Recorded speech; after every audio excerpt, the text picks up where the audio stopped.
Bon, après 3 trailers dont un TV spot, Avengers Endgame nous dévoile bien plus de nouveaux détails par un quatrième trailer.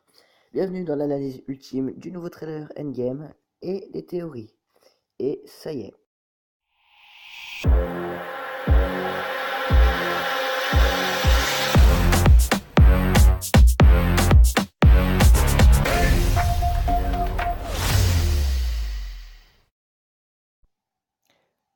Bon, déjà, ce trailer, c'est du lourd.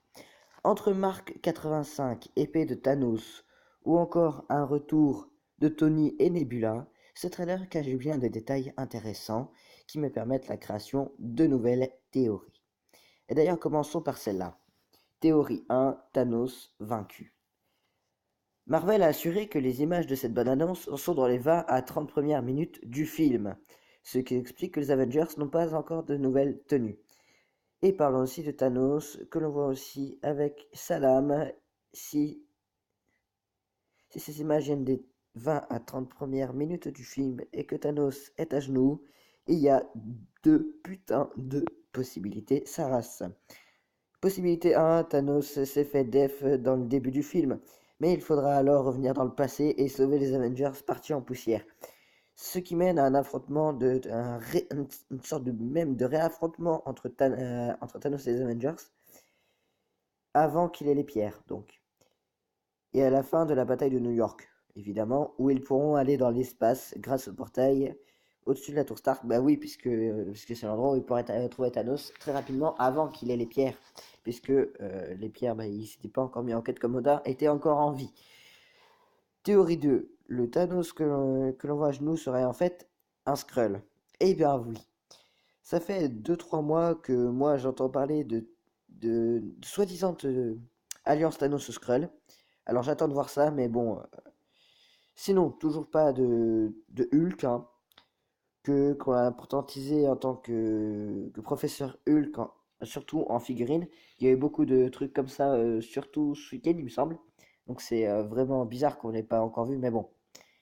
Pas trop de spoil, pas trop de hype, tout ça, parce que déjà là, il vient de nous envoyer ce nouveau trailer, c'est la grosse hype, hein, donc sinon, en parlant de figurines, les pop, bah, en dévoile bien plus, hein, j'ai envie de dire.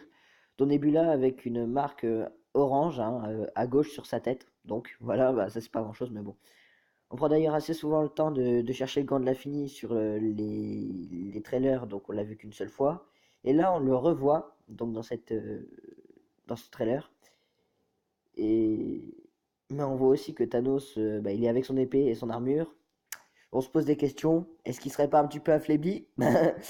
Moi, je dis Thanos, t'es qu'un gros bâtard, donc c'est bien fait pour toi. Bon, sinon j'ai une théorie un petit peu personnelle, alors mais c'est complètement n'importe quoi. Bon, en tant que fan d'Iron Man, je ne pense pas qu'il puisse mourir dans Endgame, hein. Mais tout simplement qu'à la fin d'Avengers Endgame, du coup, il se marierait simplement avec Pepper Potts, et puis il raccroche le super-héros, voilà. Profitons-en pour en parler Pepper d'ailleurs, parce que son armure, qui serait nommée Rescue, est teasée en figurine. Et ce serait bah, comme l'armure de Tony, la 85, l'armure 85 maintenant, en nanotechnologie. Et ben voilà, j'espère déjà que ces théories et analyses vous auront plu. Si c'est le cas, je vous invite à vous abonner sur ma chaîne et à liker cette vidéo. Et n'hésitez pas à visiter mon Discord, le lien est en description. Bon, c'était la quelqu'un et je vous dis à très vite pour de nouvelles théories. Allez, à bientôt.